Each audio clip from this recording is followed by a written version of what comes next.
this recording? Okay, yes, it's recording. Perfect. Okay, can you guys still see my screen now? Yes.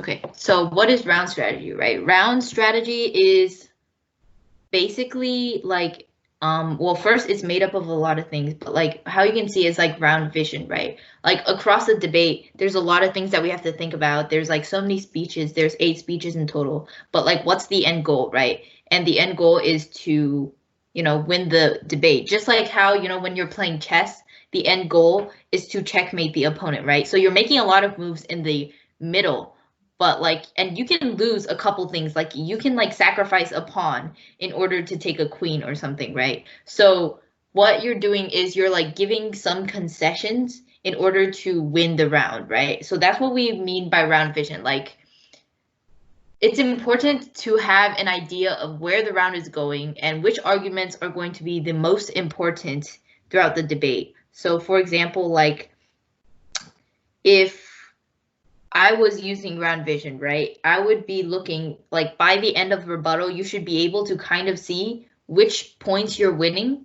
on your side, which points you're losing on your side, and also on the opponent's side, right? Which arguments are they winning? Which arguments are they losing? And in general, you kind of have like a feeling of like, who's winning the debate, who's losing the debate. And this is important because once you like determine the most important like arguments throughout the debate, for example, like, we run a lot of contentions, let's say like 2 per side, right? That's 4 contentions. And it's like which argument is the most important in the round. So you know that you have to focus on these, right? And basically how we can split up every single round is you can split it up into 2 parts, right? First is offense. What does offense mean, right? That means that you are making, like, there is a reason for the judge to vote for you, right? So if, for example, if you're on pro and we're talking about carbon taxes, right? Like we should implement carbon taxes for the United States. Does everyone know what a carbon tax is? Yes. Okay, how about an Ariel 2, right? Yeah, I said that. Oh, and Angelina too, right? Yeah. Okay. Yeah. So since we know what carbon taxes are, basically any offense is a reason. If you're on the app, right? Any offense is basically reasons why we should implement a carbon tax, right? For example, it saves money, it saves the earth, it saves lives, it decreases pollution, right? These are all reasons to vote for you. But saying your opponent, and okay, that's offense, right? And then defense would be saying why your opponent's wrong, right? Like, for example, if on their side they're running, oh, it increases the cost of energy, right? You're saying, no, actually, it doesn't increase the cost of energy for XYZ reasons. That would be called defense, right? All your rebuttals against their case is basically defense. And defense is no reason to vote for you. It's just a reason not to vote for the other side, right? So you're just disproving their arguments, but that doesn't give me a reason to vote for you. For example, if we were looking at a round where the opponent was reading their case and then all you do is refute their case, but you don't have a case of your own, right? So like, let's say you didn't prepare a case, you go in there and you just read rebuttals to their case, okay? So you completely refuted their case. That's great, right? It doesn't increase prices. It doesn't hurt poor people. It doesn't increase pollution. Carbon taxes don't do anything bad to the economy. Taxes aren't bad for the economy. Okay, so you proved all of that. Okay, so now that you proved that carbon taxes aren't bad, but you haven't told me any reasons why carbon taxes are good, right? So there's no reason really to vote for a carbon tax. Like, what's the point of putting in a carbon tax if you don't tell me any benefits, right? So the benefits of a carbon tax would all be offense. And then all the things that you say that carbon tax won't do, like all your rebuttals to your opponents, they would be called defense. Does that make sense? Yes. Yes. Okay. So then how you have to, win the round is that you have to have some kind of offense, right? Like you can have a lot of defense, but you need at least one piece of offense for the judge to vote for you, or else there is basically no reason to vote for you. And when we're in, debate, the first 2 speeches are constructive, right? That's 4 minutes per constructive. That's what, 8 minutes. And then you have 4-minute rebuttals. That's another 8 minutes. That's 16 minutes of debate you just had, right? So then how are you going to condense 16 minutes into a 3-minute summary? Now that's the question, right? So that's why we do collapsing. And basically what collapsing is it's choosing the most important pieces of offense and defense for your round, right? So, you know, if we're looking at debate, you might be running like 3 contentions, for example, and then your opponents refute like the first 2, but they kind of like drop the third one because they didn't really understand it or they didn't really like prep for it, right? So then that means like your third one has very little coverage. So that means you might just go for the third one and you drop your other 2. Be like, okay, judge, we're dropping our first and second contentions, but we're going for our third one, right? Because they didn't refute it. And then because they didn't put a lot of rebuttals on there, you can quickly, you know, refute what they said, and then you can completely extend that impact, which is really nice, right? And then also on the other side, when you're looking at which defenses should I pick, like which rebuttal should I pick to extend, you're looking at, well, okay, which, for example, some things that you could decide is like which arguments that I said against their arguments are the most, like, it makes the most sense, right? Like, for example, for a lay judge, you might pick which makes most sense. But also, if you're looking at their, you know, arguments, you can also look at which ones have the biggest impacts. For example, like if their first contention kills 1 million people and their second contention only, you know, kills 1 person, well, you probably would want to extend a lot of defense on the first contention and not as much on the second contention because it's just 1 life, you know, and it's easier to do that kind of comparison. So collapsing can also happen in rebuttal. I've seen this a lot. You might think like, oh, well, we can only pick and choose arguments after rebuttal, but the thing is, you can do it starting from rebuttal, probably after first rebuttal, right? Because okay, let's say your opponents, they're super good, so they read like 50 arguments against your contention 1, but like 1 against your contention 2 because they ran out of time, right? So then you could just completely drop contention 1, just like, okay, we're dropping contention 1, defend contention 2, and then you can move on to their case, right? Or sometimes I've seen this happen, like people have completely dropped their own case and they've just read turns against the opponent's case, which basically means like, for example, if your opponents say like, oh, if they're on neg, right, and they're like, oh, carbon taxes will actually increase prices because, you know, the fossil fuel companies have to increase prices to make up the difference. You could be like, well, they're already really expensive for people, but like you actually vote for us on this because once we implement carbon taxes, you'll see non-expensive goods like, you know, renewable energies, which are way cheaper than fossil fuels. They're going to be invented, and then we're helping the poor people, right? Because fossil fuels in the long term, you're never going to see them really decrease in price because, you know, as you keep getting these fossil fuels, the less and less there is of them, right? You know, demand and supply. When there's less supply, the price goes up, right? Because we're running, like, let's say we're running out of oil, so then oil becomes more expensive. That's why we've seen, like, over the years, oil has always gone up, right? So in the end, right, it's always going to get more expensive for poor people if we're using fossil fuels. But if we go to renewables, it's not like we can run out of renewables. So, and they're a lot cheaper than fossil fuels. So that's like the only way to solve, and that's why you vote for us, right? So that's why collapsing can also happen in the rebuttal. Does it make sense when I say like extensions? Yes. Yeah, okay. So extensions are just like, you know, extending your argument into the summary and saying them again. Because if you don't restate them, you know, we can't vote off of them. So let us do a drill, okay? Pick your fighter. Okay, list some arguments for pro. Why should we add a carbon tax? Because it's an efficient way to have people rely less on carbon fuels. Okay, so carbon taxes decrease reliance on fossil fuels. Okay. Something else? And then when the reliance on fossil fuels are decreased, then it's better for the environment. Okay, why is it better for the environment? Because fossil fuels are bad. Like, what about them is bad? Like, what happens when you burn fossil fuels? It like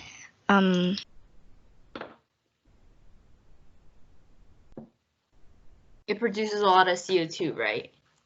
yeah, sorry about that. So you could say because of like pollution and global warming is a huge thing too. If we're decreasing reliance on fossil fuels, then we're gonna be decreasing air pollution and also like decreasing the amount of global warming. Anything else? It also earns money, I guess, for the government. Okay, yeah, very good. So carbon taxes earn money for the government. Yeah, we would actually earn a lot because, all these companies are emitting so much, okay? And, okay, any more? When the government gets money, hopefully they'll be able to use it to support like poor people, I guess. Uh-huh. And help the environment. Mm-hmm.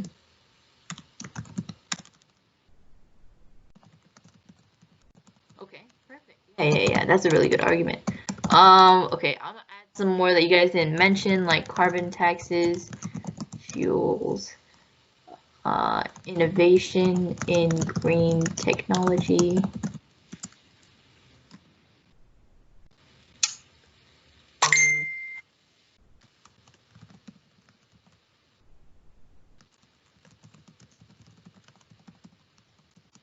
Okay. And how about reasons why we shouldn't do it, Con? Because it might make like the companies that use carbon tax make the prices higher. Uh-huh. Increase prices of energy. Okay. Another reason? It also might tax poor people, so like not only do they have to support, like they're gonna lose money pretty much. Okay, so this hurts poor people. Energy hurts poor people because they're poor. Yeah. Any other reasons? I don't really know if this matters, but like if let's just say there's like 10 companies, and then the carbon tax gets rid of 9 companies, and there's going to be that one company left who's still going on, and then because they're the only one who's like going to be like producing fossil fuels, then they're like the only choice for buying fossil fuels, and then they're going to earn a lot of money. Yeah. So yeah, we haven't seen that in the debate so far, but I think it's a really good argument. Carbon taxes create monopolies, right? So because when we're thinking about companies, there's a lot of companies, small ones, local ones, big ones across the nation. And usually when these carbon taxes go on, usually only like the big ones are really able to pay this amount and still, earn money. So we're going to see all these small companies fall out, and then you're just going to create monopolies where there's only a few companies in control of, nationwide goods that everyone needs, and they could, just jack up prices if they wanted to. Yeah, and it like hurts the smaller companies because they may not be able to pay the carbon tax. Okay. I can provide a few more. So, like right here.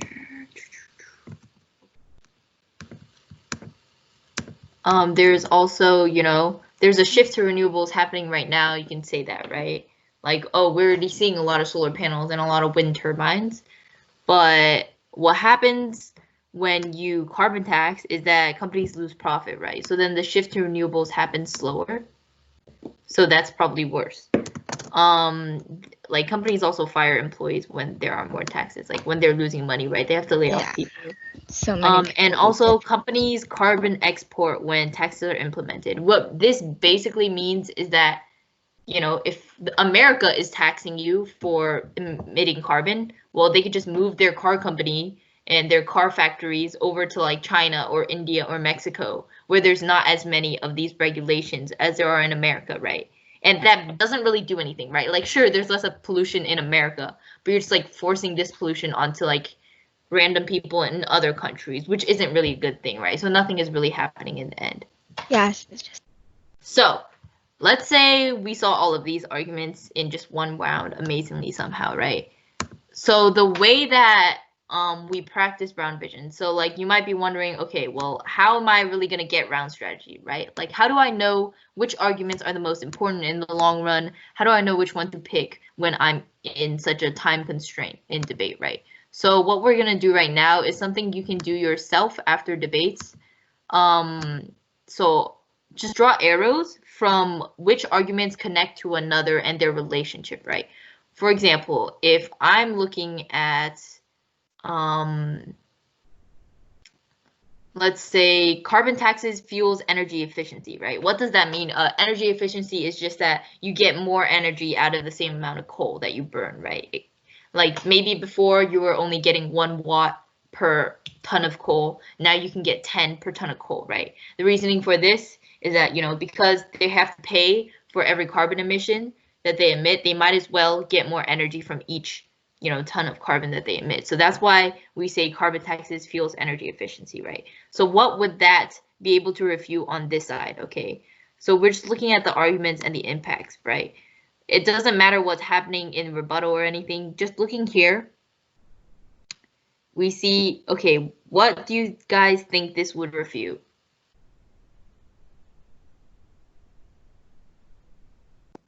The shift to renewables, I think. Shift to renewables? Why? Because I mean they're both energy, and renewable energy is better than fossil fuels, I think. Yes. But we also are arguing that carbon taxes are good for renewables here, because green technology basically means renewable. So maybe not that one, right? Okay. So I think maybe it could be this one, right? Carbon taxes make companies lose profit. Because when you're investing in energy efficiency, right, then you're more energy efficient. So the amount of energy you produce that's like a lot more now. It helps you offset that lost profit due to paying for carbon taxes, you know? Does that make sense? Yes. Like, let's say I charged you for every gallon of gas that your car uses, right?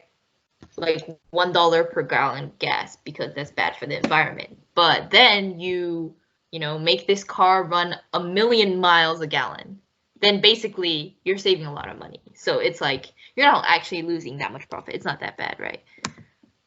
So then we can also look at right here, carbon taxes earn money for the government and you can support social welfare. So what would that refute? The hurts small fossil fuel companies, and that they fire. Oh wait, no, that increases energy hurts poor people.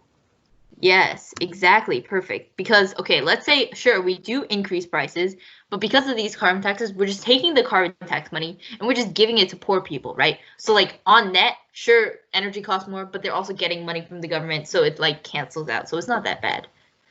Okay. Yeah.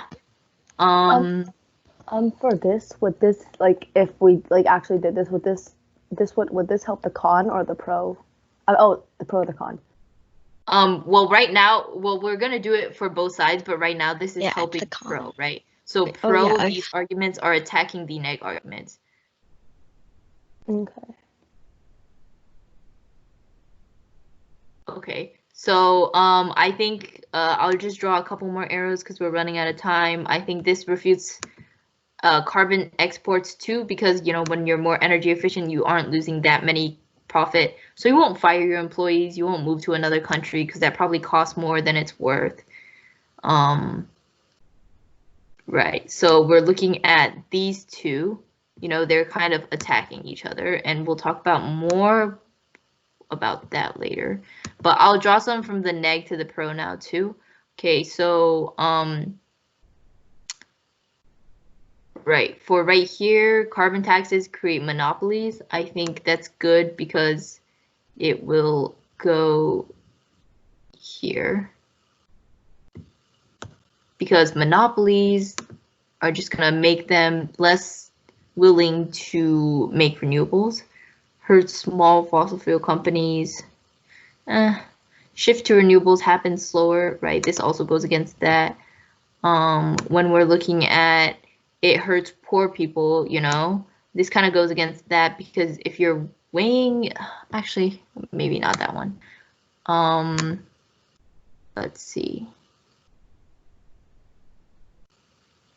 When companies carbon export, you know, global warming doesn't go down because it's global. So even if you move to another country, it doesn't matter. And let's see, a couple more. A lot of innovation comes from small companies, you know, so when you're taking out these small companies, you're seeing less innovation, because now there's only like 3 companies doing the research instead of like 10. You know, these companies, they were researching it before, but now you just completely remove them off the market. They don't even have money to research renewables now, and that's pretty bad. So this does look kind of, you know, bad, but okay, now here's the amazing part, right? So now you're like, okay, well, what did these random arrows do for me? So when you're looking at this side, right, which arrows point this way the most, right? And you can see which arguments are best. We see that carbon taxes fuels energy efficiency. That takes out 3 arguments on the other side, which is really strong, right? Like, wow, with one argument, if I go for this argument, I can take out 3 of theirs without even needing to do anything else, right? You don't even need to refute their argument. You don't need to make another rebuttal, because as long as you win this argument, you can take out this one, and this one, because, you know, if they're not losing profit because of energy efficiency, they won't do all these bad things, right? And then on this side, you can also look, well, which arrows point this way. I think this is kind of, they're more one for each, but we can look at companies' carbon export when taxes are implemented, right? So, well, it's not better for global warming. It's not going to decrease reliance on fossil fuels. Let's draw another one there. It's, you know, it's not going to help the government, because the government's not even getting this money. They're just moving to Mexico, so the government's not even be able to tax them. When the companies move away, there's no green technology, you know, like there's no companies investing in green technology anymore, and there's no fuel efficiency because they don't need to be fuel efficient when they move to another country, right? So when we look at this one, that's like, wow, that's a great argument, because it goes against literally every single one on the app. So, you know, if I was a debater and I was looking, I would probably be like, okay, if I was on AF, I'd probably choose to extend this argument at least, and then pick a couple more maybe, right? But I would say this is my priority. And then on this side, I would make this one my priority to defend and to extend, right? So that's one way that you can do, you know, round strategy. I'd probably use different colored arrows, because right now it looks really bad. But, you know, when you're doing this on your own, use different colored arrows from AF to neg and neg to AF. And then you can just kind of see which arguments are more strong just by looking at like the sheer amount of arrows, you know. Does anyone have any questions? No. No. Yeah, okay. So, you know, after you guys are doing your rounds, or you're doing a practice debate, or maybe you're just watching around online, you know, you can flow down the arguments kind of like this. You don't have to flow like everything super detailed, just the basic ideas. And then you can draw arrows and you can practice your round strategy, right? I think this will really help you be able to know which arguments to go for and which ones are more important to defend on your side and on their side. So now let's go to warrant comparison. So we saw these two, right? They went right against each other. This is fuels innovation. This one says it actually makes them lose profit. So the shift to renewables happens slower, right? So how do we win arguments, right? How do we win arguments like these where the authors say the exact same thing? For example, let's say Harvard says carbon taxes increase research and development. But then Lanny 19 says carbon taxes decrease research and development, right? So you have 2 pieces of perfectly fine evidence. So how are you gonna win your argument against your opponents, right? So so the way this works is you're gonna do warrant comparison, and what a warrant is basically the reasoning behind why your evidence or your argument is true, right? So okay, why does carbon taxes increase research and development in renewables, guys?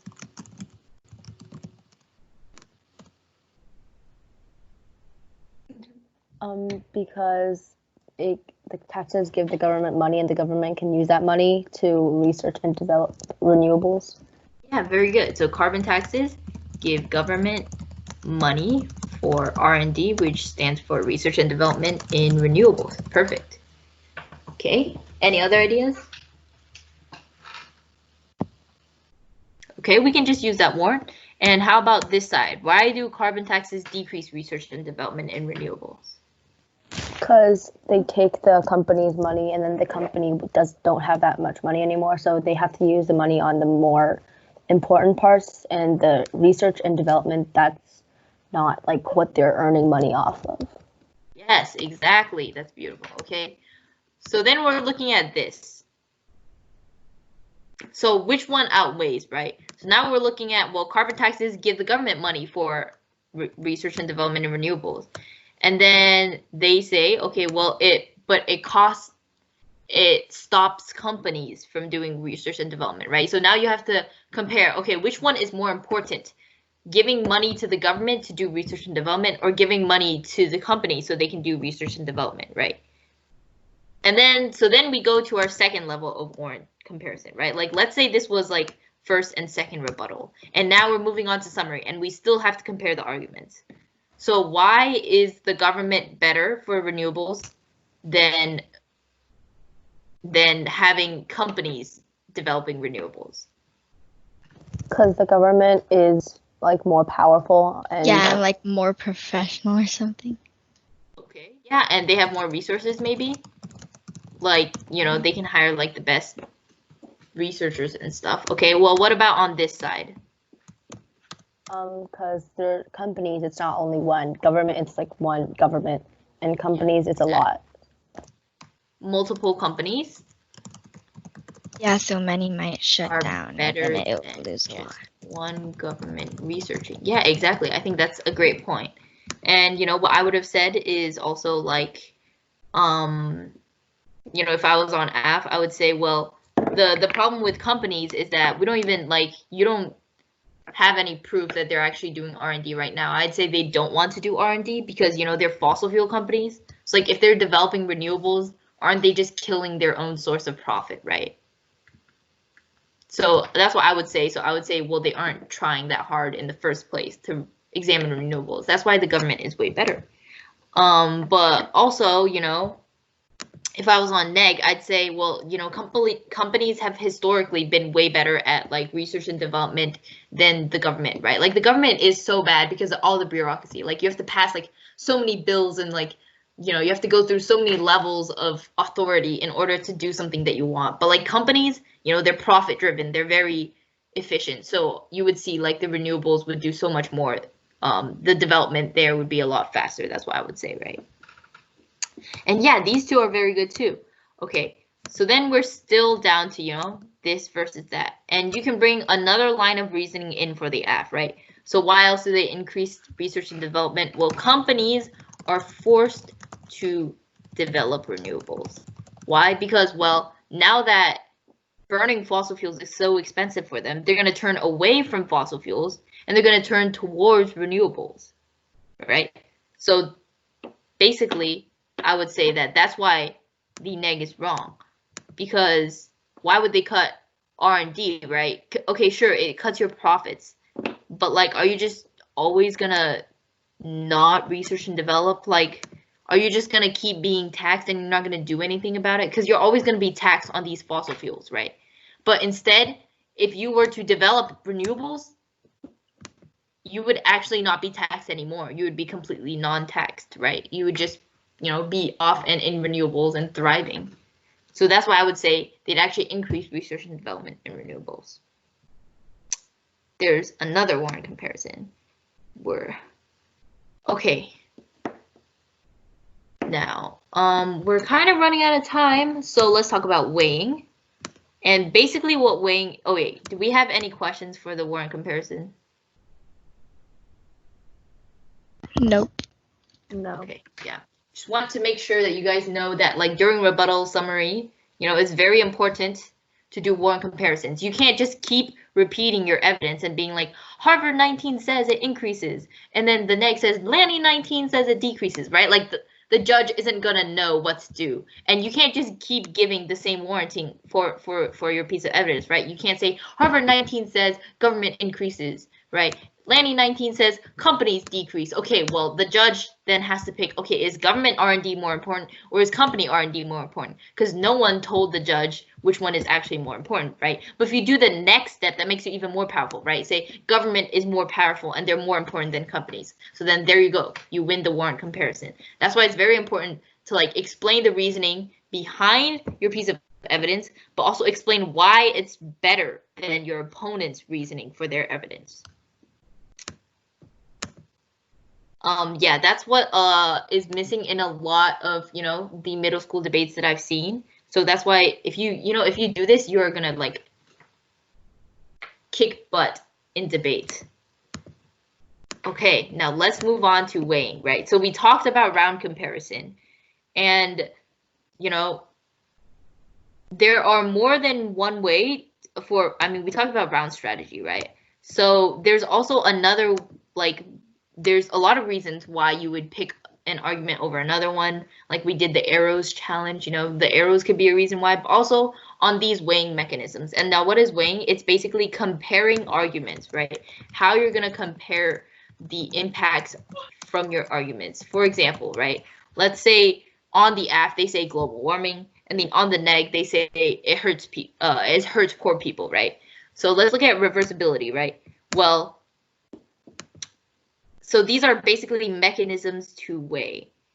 Reversibility means, okay, will it come back, right? Can we recover from the impact?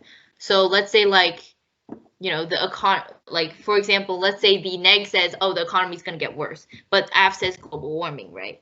So then reversibility, if we're looking at reversibility on the AF, well, once global warming happens, you know, it's really hard to go backwards because like, you know, all your ice sheets have melted. You can't just like refreeze the earth. It's not going to happen, right? So reversibility is more important. It's we're looking to the AF on global warming because you can't reverse global warming. But on the neg, right, the economy always goes up and down, right? We've always had recessions, but we've recovered from them. The market adapts, right? So I would say the problem in the economy isn't that big. So that's why the AF is winning this reversibility argument. Now on time frame, right? That can be in the short term or the long term, right? So basically, you know, the AF probably would argue, well, in the long term, look, it's more important that we wean off of fossil fuels because if we don't, you know, the entire human race is just going to go extinct. And then on the neg, they could say, well, look at the short term, okay? When we're looking at the short term, you know, when you hurt the economy, there's going to be less, you know, innovation and stuff happening. A bunch of poor people are going to be hurt.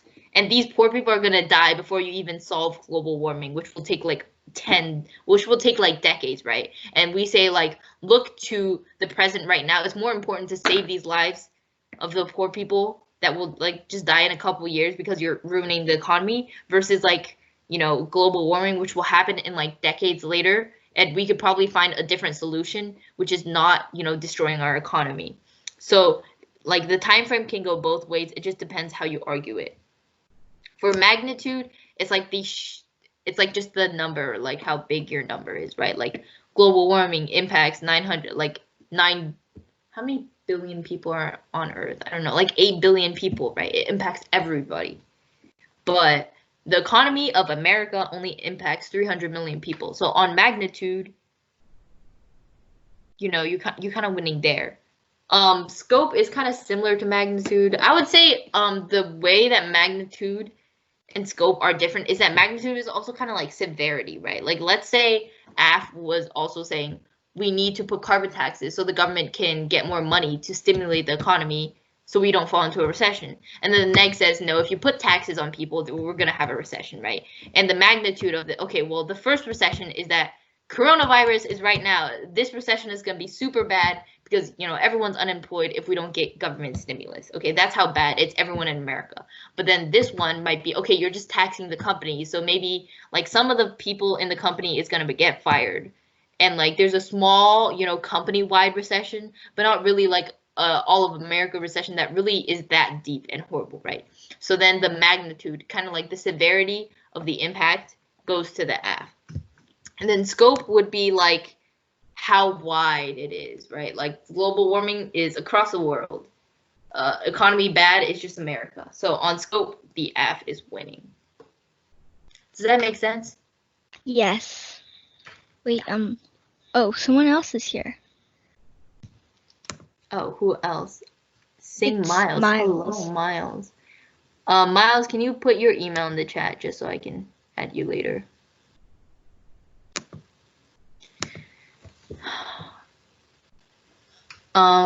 Anyways, what is happening is, so the thing about these weighing mechanisms, right? There is no one that is better than the other, right? You're not gonna really see like, oh yeah, no, reversibility is more important than time frame, so you gotta vote off of reversibility. Like, no, like these can all be argued in different ways. You can, like, even if you win on scope but you're losing on reversibility, you can still win the argument. Or maybe you're losing on scope and you're winning reversibility, you can still win the debate, right? So it all depends on how you argue it. There is no better you know, weighing mechanism. There's also prerequisite, which is important to talk about. Prerequisite is basically my impact happens before yours and is a prerequisite to your impact happening, right? For example, if the AF says we're going to solve global warming because we're going to increase renewable development, right? And then NEG says you're going to cause a recession, right? Because these carbon taxes are so bad for the economy, right? Then the NEG would say, I prereq your impact. Because when we're in a recession, we can't even have research and development because everyone's just scrambling, you know, just to survive. Like there is no money for investment into renewables. So you're not going to see that happen. That we have to prevent my recession. Like your impact won't even happen if it happens, right? So that's why it's a prerequisite.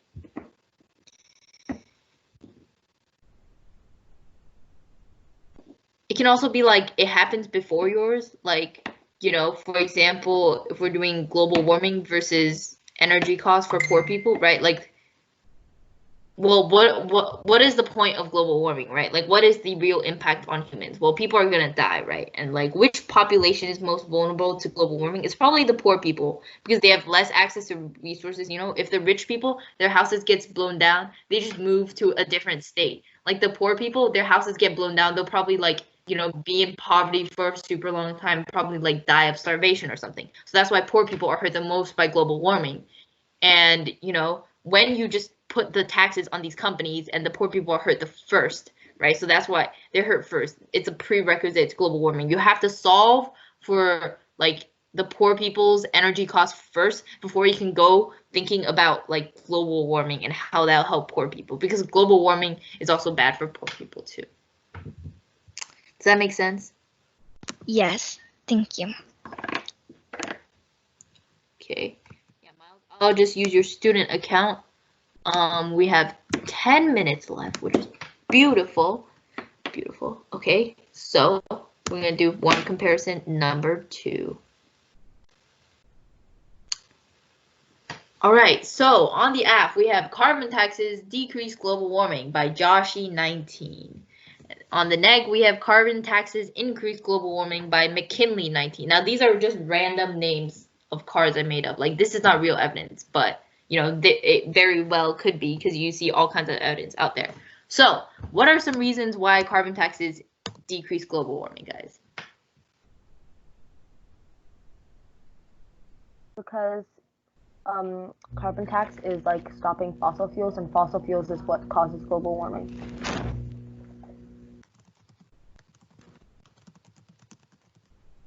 Yes, perfect. Okay. And what is the reason on the, oh, whoops. What is the reason on the neg? Like maybe because the companies move to somewhere else because the other place does not have carbon tax, so then they still create there. So yeah, there's carbon. Exactly. That's exactly the point. Yes, that was exactly what I was looking for. Okay, so now we're looking at carbon tax stops fossil fuels, which stops global warming. But then you say, okay, but companies move to another country because they don't have restrictions. Okay, what would you say on the AF in response to that? That companies can move to another country? Because moving to another country, it's really expensive, and yeah. Exactly. So they won't move, right? Okay, what would you say on the neg in response to they won't move to another country because it's so expensive. Well, it might be like, because like carbon tax is also expensive, so. Yeah, so carbon taxes are also really expensive. Okay. So then you're still down to the same argument, right? We're still butting heads. So what would you do? Okay.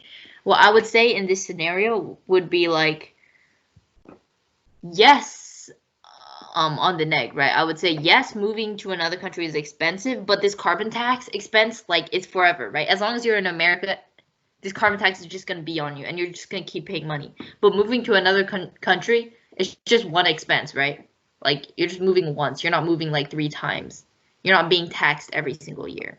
And the other country probably has like worse regulations and smaller, like, you know, property tax or like less minimum wage. So they can still earn more money there despite, you know, the move, which is so expensive.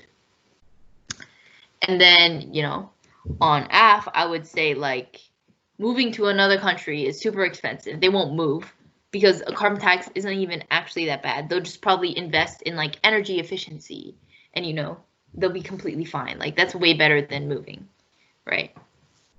So those are 2 arguments. And yeah, I guess the last thing I want to talk about is, because we have a couple minutes left, is empirics versus analytics, right? So what are empirics? Those are like things that are happened before, right? Like historical examples. And I think both of these are really important to every single like case that you write and every single debate that you write. Analytics are basically the warranting, right? So these are like logical rebuttals.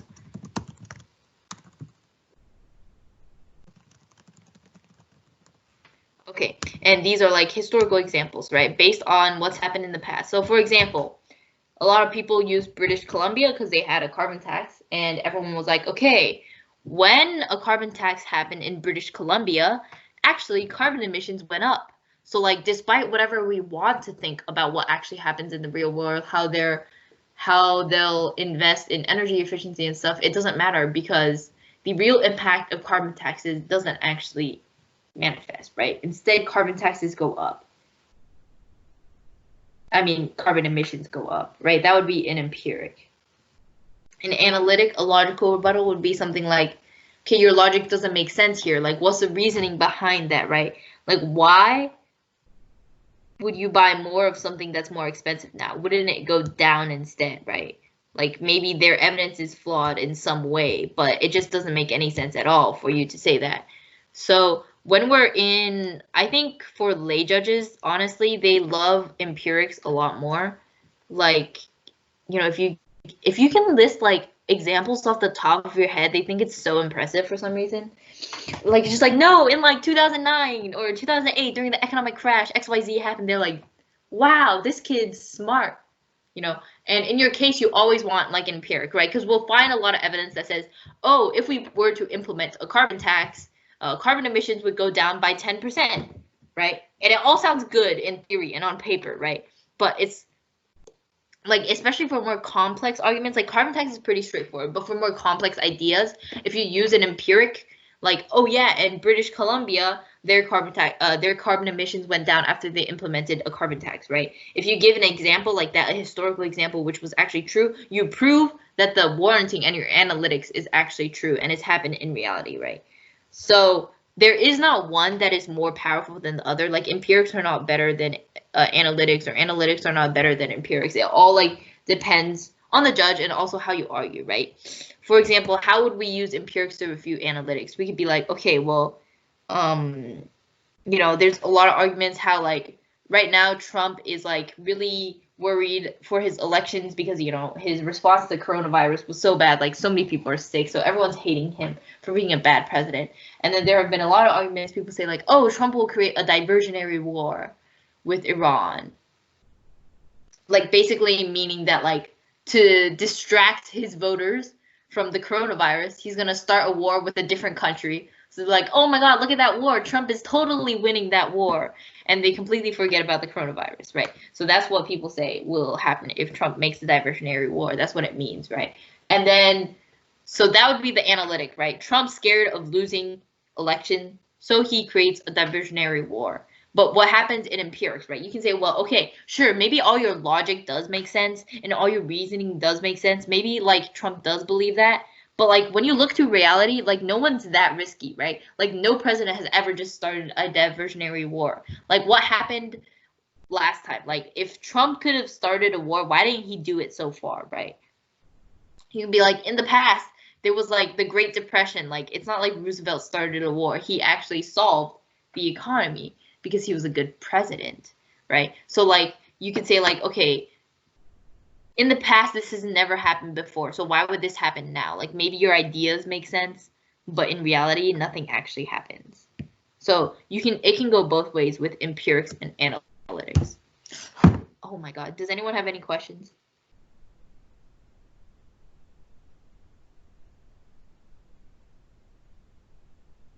I'll take that as a no. So just today